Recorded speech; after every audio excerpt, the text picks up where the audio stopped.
Hi friends, welcome to ക്രിസിൽ. IPL 2025 വളരെ പ്രധാനപ്പെട്ട ഒരു മത്സരത്തിൽ ഇന്ന് മുംബൈ ഇന്ത്യൻസ് കൊൽക്കത്ത നൈറ്റ് റൈഡേഴ്സിനെ നേരിടുകയാണ്. മുംബൈ ഇന്ത്യൻസിനെ സംബന്ധിച്ചിടത്തോളം അവർ കളിച്ച രണ്ട് മത്സരങ്ങളിലും പരാജയപ്പെടുകയായിരുന്നു. കൊൽക്കത്ത നൈറ്റ് റൈഡേഴ്സ് ഒരു മത്സരത്തിൽ പരാജയപ്പെട്ടെങ്കിൽ ഒരു മത്സരത്തിൽ ആധികാരികമായിട്ടുള്ള ഒരു വിജയം നേടാനായിട്ട് അവർക്ക് സാധിക്കുകയും ചെയ്തു. ഇന്നത്തെ മത്സരം നടക്കാൻ പോകുന്നത് മുംബൈയിലെ വാങ്കഡെ സ്റ്റേഡിയത്തിലാണ്. മുംബൈ ഇന്ത്യൻസ് ഇതിനു മുമ്പ് കളിച്ച രണ്ട് മത്സരങ്ങളിലും എവേ മത്സരങ്ങളായിരുന്നു. ഇന്ന് അവരുടെ ഹോം ഗ്രൗണ്ടിലാണ് കളിക്കാൻ പോകുന്നത്. മുംബൈ ഇന്ത്യൻസിന്റെ ഹോം ഗ്രൗണ്ട് ആയിട്ടുള്ള വാങ്കഡെ സ്റ്റേഡിയം എന്ന് പറയുന്നത് ഇന്ത്യൻ ക്രിക്കറ്റ് ചരിത്രത്തിലെ തന്നെ ഒരുപാട് നല്ല മുഹൂർത്തങ്ങൾക്ക് സാക്ഷ്യം വഹിച്ചിട്ടുള്ള ഒരു സ്റ്റേഡിയമാണ്. അതുപോലെ തന്നെ അവിടുത്തെ ഒരു പിച്ച് കണ്ടീഷൻ എന്ന് പറയുന്നത് ഒരു റെഡ് സോയിൽ വിക്കറ്റ് ആണ്. റെഡ് സോയിൽ വിക്കറ്റ് എന്ന് പറഞ്ഞു കഴിഞ്ഞാൽ നല്ലപോലെ റൺസ് വരാൻ സാധ്യതയുള്ള ഒരു പിച്ചാണ് വാങ്കഡെ സ്റ്റേഡിയത്തിലേത്. അവിടുത്തെ ഒരു ഗ്രൗണ്ട് കണ്ടീഷൻ എല്ലാവർക്കും അറിയാവുന്നതാണ്. വളരെ ചെറിയ ഒരു ബൗണ്ടറികളാണ്. അതുകൊണ്ട് തന്നെ ഈസി ആയിട്ട് സിക്സറുകൾ നേടാൻ പറ്റുന്ന ഒരു ഗ്രൗണ്ടാണ് വാങ്കഡെ സ്റ്റേഡിയത്തിലേത്. പക്ഷേ അവിടുത്തെ ഒരു പ്രത്യേകത എന്ന് പറയുന്നത് കടലിനോട് ചേർന്ന് കിടക്കുന്ന ഒരു ഗ്രൗണ്ടാണ് വാങ്കഡെ സ്റ്റേഡിയം. അതുകൊണ്ട് തന്നെ ഇനീഷ്യലി ന്യൂ ബോളിൽ ഫാസ്റ്റ് ബോളർമാർക്ക് നല്ല സ്വിംഗ് ലഭിക്കാനുള്ള സാധ്യതയുള്ള ഒരു ഗ്രൗണ്ടാണ്. അതുകൊണ്ട് തന്നെ ആ പവർ പ്ലേയിലെ ബൗളിംഗ് പ്രകടനം എന്ന് പറയുന്നത് ഇരു ടീമുകളെ സംബന്ധിച്ചിടത്തോളം പ്രാധാന്യം അറിയിക്കുന്ന ഒന്നാണ്. മുംബൈ ഇന്ത്യൻസിന്റെ രണ്ട് ഫാസ്റ്റ് ബോളർമാരും ബൗൾ നന്നായിട്ട് സ്വിംഗ് ചെയ്യിക്കുന്നത് കൊണ്ട് തന്നെ ഇനീഷ്യലി ആ ഒരു അഡ്വാൻറ്റേജ് എടുക്കാനായിട്ട് മുംബൈ ഇന്ത്യൻസിന് സാധിക്കും. ഒപ്പം തന്നെ അവരുടെ ഹോം ഗ്രൗണ്ടിൽ എപ്പോഴും നല്ല പ്രകടനങ്ങൾ കാഴ്ചവെക്കുന്ന ഒരു ടീമാണ് മുംബൈ ഇന്ത്യൻസ്. ഇനീഷ്യലി പവർ പ്ലേയിൽ മാക്സിമം റൺസ് അടിച്ച് എടുക്കുക എന്നുള്ള ഒരു സ്ട്രാറ്റജിയാണ് പലപ്പോഴും നമ്മൾ പല പിച്ചുകളെ പറ്റി പറയുമ്പോഴും പറയാറുള്ളത്. ഇവിടെ പക്ഷേ കുറച്ചും കൂടെ ഡിഫറെൻ്റ് ആയിട്ടുള്ള ഒരു സ്ട്രാറ്റജിയാണ് എപ്പോഴും എല്ലാ ടീമുകളും പയറ്റാറുള്ളത്. അത് എന്ന് പറയുന്നത് വിക്കറ്റ് നഷ്ടപ്പെടുത്താതിരിക്കുക എന്നുള്ളതാണ്. ഒരു പവർ പ്ലേ കഴിയുന്ന സമയത്ത് 6 ഓവറിൽ 50 റൺസ് അല്ലെങ്കിൽ 55 റൺസിന് ഒരു വിക്കറ്റ് എന്നൊക്കെ പറഞ്ഞാൽ അതൊരു നല്ല സ്കോറായിട്ടാണ് കണക്കാക്കുന്നത്. കാരണം അവസാനത്തെ ഓവറുകളിലേക്ക് വരുമ്പോൾ എന്ന് വെച്ച് കഴിഞ്ഞാൽ ലാസ്റ്റത്തെ ഒരു 6-7 ഓവറിലേക്ക് വരുമ്പോൾ നല്ലപോലെ സ്കോർ ചെയ്യാൻ പറ്റുന്ന ഒരു വെന്യൂ ആണ് മുംബൈയിലെ വാങ്കഡെ സ്റ്റേഡിയം. ഇതാണ് അവിടുത്തെ ഒരു പിച്ചിന്റെ കണ്ടീഷൻ എന്ന് പറയുന്നത്. ഇനി നമ്മൾ രണ്ട് ടീമുകളുടെയും ഒരു പ്രോബബിൾ ലെവലിലേക്ക് പോകുമ്പോൾ മുംബൈ ഇന്ത്യൻസിന്റെ നിരയിലേക്ക് വരികയാണെങ്കിൽ അവരുടെ ഓപ്പണിംഗ് സ്ലോട്ടിലുള്ളത് അവരുടെ പഴയ ക്യാപ്റ്റനായിട്ടുള്ള രോഹിത് ശർമ്മയാണ്. രോഹിത് ശർമ്മ കഴിഞ്ഞ രണ്ട് മത്സരങ്ങളിലും നല്ല പ്രകടനങ്ങൾ കാഴ്ചവെച്ചിട്ടില്ല. അദ്ദേഹത്തിന്റെ ഒരു നല്ല ഇന്നിങ്സ് ഡ്യൂ ആണെന്നുള്ളതാണ് എൻ്റെ അഭിപ്രായം. അതുപോലെ തന്നെ സൗത്ത് ആഫ്രിക്കൻ വിക്കറ്റ് കീപ്പറായിട്ടുള്ള റിയാൻ റിക്കിൾട്ടൺ, അദ്ദേഹത്തിന് നല്ല പ്രകടനങ്ങൾ കാഴ്ചവെക്കാനായിട്ട് സാധിച്ചിട്ടില്ല. ഇവരുടെ ഒരു ഓപ്പണിംഗ് ജോഡിയാണ് അവർക്ക് ഈ രണ്ട് മത്സരങ്ങളിൽ ഉണ്ടായിരുന്നത്. നമ്പർ 3 പൊസിഷനിലേക്ക് വരുമ്പോൾ വിൽ ജാക്സനെ വീണ്ടും ടീമിലേക്ക് കൊണ്ടുവരണം എന്ന് തന്നെയാണ് എൻ്റെ അഭിപ്രായം. കാരണം എക്സ്പ്ലോസീവ് ആയിട്ടുള്ള ഒരു ബാറ്ററാണ്, നല്ലൊരു ഹാൻഡി ഓഫ് സ്പിന്നറാണ്. അദ്ദേഹത്തിന് പകരമാണ് കഴിഞ്ഞ മത്സരത്തിൽ മുജീബുർ റഹ്മാനെ കളിപ്പിച്ചത്. അതൊരു തെറ്റായ തീരുമാനമാണ് എന്ന് തന്നെയാണ് എൻ്റെ അഭിപ്രായം. വിൽ ജാക്സ് ഡെഫിനറ്റ് ആയിട്ടും ഈ ടീമിൽ ഉണ്ടാവണം എന്ന് തന്നെയാണ് എൻ്റെ അഭിപ്രായം എന്ന് പറയുന്നത്. നമ്പർ 4 പൊസിഷനിലേക്ക് വരുമ്പോൾ തിലക് വർമ്മ എക്സ്ട്രാ ഓർഡിനറി ആയിട്ടുള്ള ഒരു പ്ലെയർ ആണ് എന്ന് നമുക്കറിയാം. കഴിഞ്ഞ മത്സരത്തിൽ ചെറിയ അതിൻ്റെ ഒരു മിന്നലാട്ടങ്ങളൊക്കെ അദ്ദേഹം കാണിച്ചിരുന്നു. നമ്പർ 5 പൊസിഷനിലേക്ക് വരുമ്പോൾ സൂര്യകുമാർ യാദവ് ആണ്. സൂര്യകുമാർ യാദവ് കഴിഞ്ഞ മത്സരത്തിലും നല്ല ഒരു പ്രകടനമാണ് കാഴ്ചവെച്ചത്. അദ്ദേഹം ഫോമിലേക്ക് വന്നു എന്ന് പറയുന്നത് മുംബൈയെ സംബന്ധിച്ചിടത്തോളം ഒരു നല്ല ന്യൂസ് തന്നെയാണ്. ഇനി നമ്പർ 6 പൊസിഷനിലേക്ക് വരുമ്പോൾ ക്യാപ്റ്റനായിട്ടുള്ള ഹാർദിക് പാണ്ഡ്യയാണ്. കഴിഞ്ഞ മത്സരത്തിൽ നല്ല ഒരു ബൗളിംഗ് പ്രകടനമായിരുന്നു അദ്ദേഹത്തിൻ്റെത്. പക്ഷേ ബാറ്റ് കൊണ്ട് നല്ല പ്രകടനം കാഴ്ചവെക്കാനായിട്ട് സാധിച്ചില്ല. കാരണം കുറച്ച് സ്റ്റിക്കി ആയിട്ടുള്ള പിച്ച് ആയതുകൊണ്ട് തന്നെ ബോളിങ്ങിൽ ഒരുപാട് സ്ലോവറുകൾ എറിയാനുള്ള ഒരു സാധ്യതയുള്ളത് കൊണ്ട് തന്നെ അദ്ദേഹം അത് നന്നായിട്ട് യൂസ് ചെയ്യുന്നത് നമ്മൾ കണ്ടിരുന്നു. നമ്പർ 7 പൊസിഷനിലേക്ക് വരുമ്പോൾ നമൻദിർ ആണ്. കൂറ്റനടികൾ അടിക്കാൻ കഴിവുള്ള ഒരു താരമാണ് നമൻദിർ. അദ്ദേഹത്തിന്റെ ഓഫ് സ്പിന്നും മികച്ചതാണ്. ഇനി നമ്പർ 8 പൊസിഷനിലേക്ക് വരുമ്പോൾ സ്പിന്നർ ആയിട്ടുള്ള മിച്ചൽ സാന്റ്നർ ആണ്.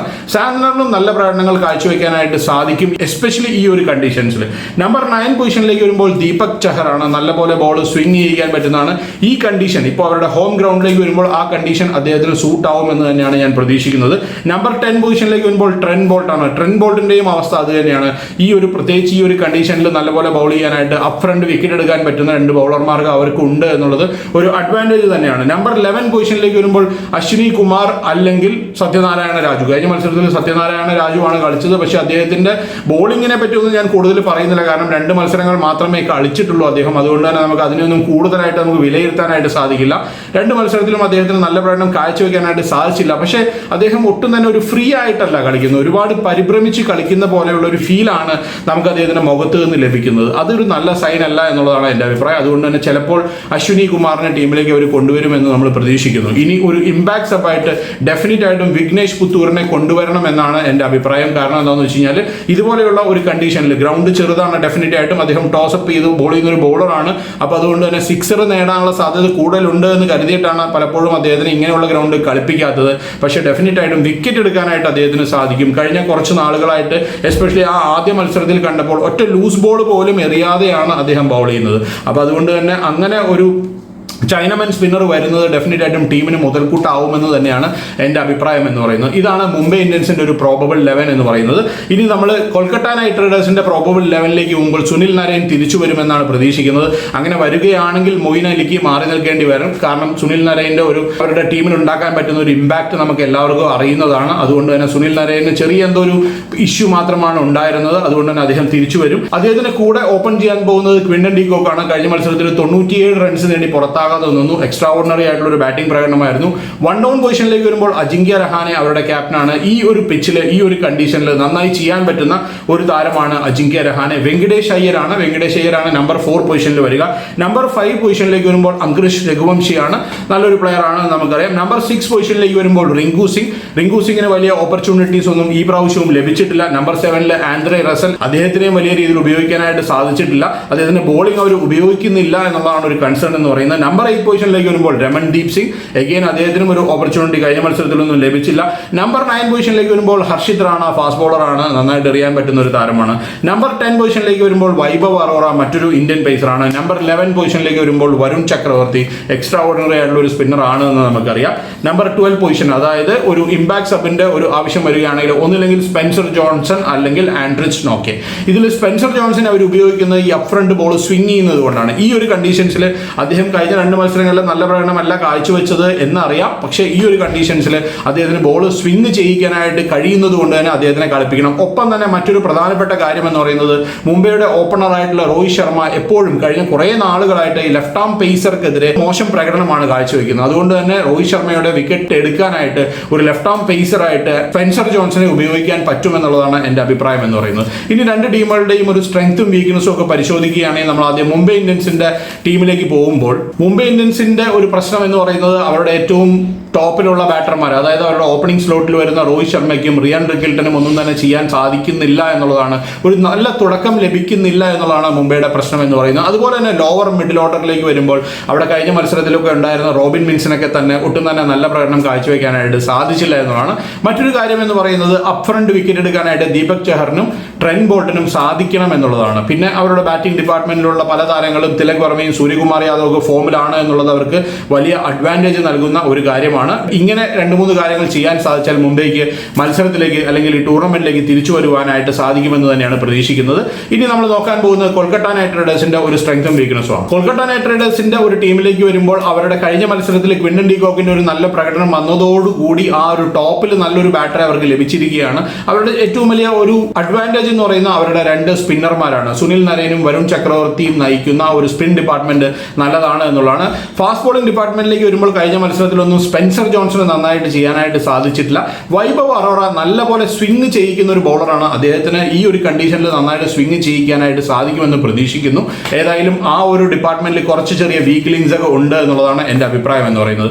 ഇനി അവസാനം നമ്മുടെ ഫാന്റസി പിക്കിലേക്ക് കടക്കുകയാണ്. ഫാന്റസി പിക്കിലേക്ക് കടക്കുമ്പോൾ നമ്മൾ ആദ്യം തന്നെ തിരഞ്ഞെടുക്കുന്നത് രോഹിത് ശർമ്മയാണ്. പലരും നെറ്റി ചുളിക്കാനുള്ള സാധ്യതയുണ്ട് എന്ന് എനിക്കറിയാം. പക്ഷേ എനിക്ക് തോന്നുന്നത് ഒരു മുംബൈയുടെ ഹോം കണ്ടീഷൻസിലേക്ക് വരുമ്പോൾ രോഹിത് ശർമ്മയ്ക്ക് നല്ലൊരു പ്രകടനം കാഴ്ചവെക്കാനായിട്ട് സാധിക്കും. ഈ മത്സരത്തിൽ അദ്ദേഹം ഒരു നല്ല പ്രകടനം കാഴ്ചവെക്കുമെന്നാണ് എൻ്റെ മനസ്സ് പറയുന്നത്. അതുകൊണ്ടാണ് ഞാൻ രോഹിത് ശർമ്മയെ എടുത്തിരിക്കുന്നത്. മറ്റൊരു താരം എന്ന് പറയുന്നത് തിലക് വർമ്മയാണ്. തിലക് വർമ്മ കഴിഞ്ഞ മത്സരത്തിലൊക്കെ നല്ല പ്രകടനമായിരുന്നു, നല്ല ഫോമിലായിരുന്നു. മൂന്നാമത്തെ താരം എന്ന് പറയുന്നത് സൂര്യകുമാർ യാദവാണ്. സൂര്യകുമാർ യാദവും കഴിഞ്ഞ മത്സരത്തിൽ നല്ല പ്രകടനം കാഴ്ചവെച്ചിരുന്നു. പിന്നെ ഹാർദിക് പാണ്ഡ്യയാണ് ഞാൻ എടുക്കുന്നത്. ഹാർദിക് പാണ്ഡ്യ ഈ ഒരു ടീമിന്റെ ക്യാപ്റ്റനായിട്ടാണ് ഞാൻ വെച്ചിരിക്കുന്നത്. കഴിഞ്ഞ മത്സരത്തിൽ ഒരു നല്ല ബോളിംഗ് പ്രകടനം, അതുപോലെ തന്നെ ലാസ്റ്റ് ഓവേഴ്സിലൊക്കെ നന്നായിട്ട് ബാറ്റ് ചെയ്യാനായിട്ട് സാധിക്കുമെന്നുള്ളത് കൊണ്ടാണ് ഹാർദിക് പാണ്ഡ്യ എടുത്തിരിക്കുന്നത്. ട്രെന്റ് ബോൾട്ടിനെ ഡെഫിനറ്റ് ആയിട്ട് എടുക്കണം. ഞാൻ ഈ എസ്പെഷ്യലി മുംബൈ കണ്ടീഷൻ ആയതുകൊണ്ടാണ് ട്രെന്റ് ബോൾട്ടിനെയും ദീപക് ചഹറിനെയും രണ്ടുപേരെയും ഞാൻ എൻ്റെ ഫാന്റസി പിക്കിലേക്ക് എടുത്തിരിക്കുന്നത്. ഇങ്ങനെ ഇനീഷ്യലി സ്വിംഗ് ചെയ്യാൻ കഴിയുമെന്നുള്ളത് കൊണ്ട് തന്നെ. അവരുടെ ടീമിലേക്ക് പോകുമ്പോൾ സുനിൽ നരൈനെ എടുക്കുകയാണ്. അദ്ദേഹത്തിനെയാണ് ഞാൻ വൈസ് ക്യാപ്റ്റനായിട്ട് ഉപയോഗിച്ചിരിക്കുന്നത്. കാരണം അദ്ദേഹത്തിന് ഓപ്പണിംഗ് ബാറ്റ് ചെയ്യാനും സാധിക്കും, നല്ലൊരു സ്പിന്നറുമാണ് എന്നുള്ളതുകൊണ്ട് അദ്ദേഹത്തിന് ഉപയോഗിച്ചിരിക്കുന്നു.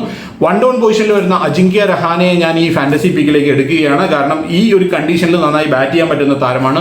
റിങ്കു സിംഗിനെ ഞാൻ ഇതിലേക്ക് എടുക്കുകയാണ്. ആ ഒരു പൊസിഷനിൽ ബാറ്റിങ്ങിന് ചാൻസ് കിട്ടുകയാണെങ്കിൽ റിങ്കു സിംഗ് നന്നായിട്ട് പെർഫോം ചെയ്യാനുള്ള സാധ്യതയുണ്ട്. അതുപോലെ അവരുടെ ഫാസ്റ്റ് ബോളിംഗ് ഡിപ്പാർട്ട്മെന്റിൽ നിന്ന് ഹർഷിത് റാണയെ എടുക്കുകയാണ്. കാരണം ആ ഒരു ഡെത്ത് ഓവേഴ്സിലൊക്കെ വിക്കറ്റ് എടുക്കാനുള്ള എബിലിറ്റി ഉള്ളത് കൊണ്ട് തന്നെ. അവസാനമായിട്ട് വരുൺ ചക്രവർത്തിയാണ്. വരുൺ ചക്രവർത്തിയെ നമുക്ക് മാറ്റി നിർത്താനായിട്ട് സാധിക്കില്ല. 2-3 വിക്കറ്റുകൾ നേടാൻ പറ്റുന്ന ഒരു താരമായതുകൊണ്ടാണ് വരുൺ ചക്രവർത്തിയും നമ്മുടെ ഫാന്റസി പിക്കിലേക്ക് എടുക്കുന്നത്. എടുത്തിരിക്കുന്നത്. ഏതായാലും മത്സരം വളരെ ക്രൂഷ്യലാണ്, എസ്പെഷ്യലി മുംബൈയെ സംബന്ധിച്ചിടത്തോളം. മൂന്നാമത്തെ മത്സരമാണ്. ഈ മത്സരത്തെങ്കിലും ജയിച്ച് ഒരു പോയിന്റ് ടേബിളിൽ 2 പോയിന്റെങ്കിലും നേടുക എന്നുള്ളതായിരിക്കും അവരുടെ ഉദ്ദേശം. അവരുടെ ഹോം ഗ്രൗണ്ടിൽ കളിക്കുന്നതിൻ്റെതായ ഒരു അഡ്വാൻറ്റേജ് അവർക്ക് ഡെഫിനറ്റ് ആയിട്ടും ഉണ്ട്. കൊൽക്കത്ത നൈറ്റ് റൈഡേഴ്സിനെ സംബന്ധിച്ചിടത്തോളം കഴിഞ്ഞ വർഷത്തെ ചാമ്പ്യന്മാരാണ്. കഴിഞ്ഞ മാച്ചിൽ ഒരു നല്ല പ്രകടനം കാഴ്ചവെച്ചിരുന്നു. അതുകൊണ്ട് തന്നെ ഈ ഒരു മത്സരം 50-50 ആയിരിക്കും എന്നുള്ളതാണ് എൻ്റെ ഒരു പ്രഡിക്ഷൻ. കറക്റ്റായിട്ട് നമുക്കൊന്ന് പ്രെഡിക്റ്റ് ചെയ്യാൻ പറ്റില്ല. രണ്ടും നല്ല തുല്യ ശക്തികളാണ് എന്നുള്ളതാണ് എൻ്റെ അഭിപ്രായം എന്ന് പറയുന്നത്. ഏതായാലും ആരാധകരെ സംബന്ധിച്ചിടത്തോളം ഒരു എക്സൈറ്റിംഗ് ആയിട്ടുള്ള മാച്ച് കാണാനുള്ള അവസരം ഉണ്ടാകട്ടെ എന്ന് ആശംസിച്ചുകൊണ്ട് നിർത്തുകയാണ്. മറ്റൊരു വീഡിയോ ആയിട്ട് നമുക്ക് വീണ്ടും കാണാം. ബൈ.